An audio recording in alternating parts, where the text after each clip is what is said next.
Friends, ఇవాల్టి వీడియోలో కొబ్బరి పూరిని ఎలా చేసుకోవాలో చూద్దాం.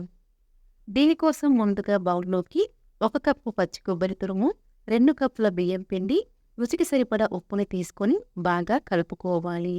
తరువాత ఇందులోకి 1 కప్పు హాట్ వాటర్‌ని తీసుకొని కొద్ది కొద్దిగా యాడ్ చేసుకుంటూ చపాతీ పిండిలా సాఫ్ట్‌గా కలిపి ఇందులోకి 1 టేబుల్ స్పూన్ ఆయిల్‌ని తీసుకొని మరొకసారి బాగా కలుపుకోవాలి.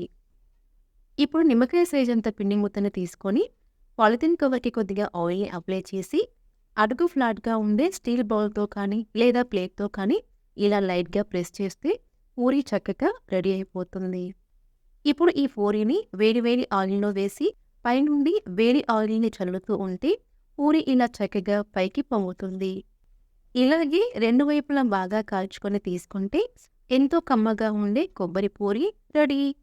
ఈ వీడియో మీకు నచ్చితే లైక్ చేయండి, షేర్ చేయండి,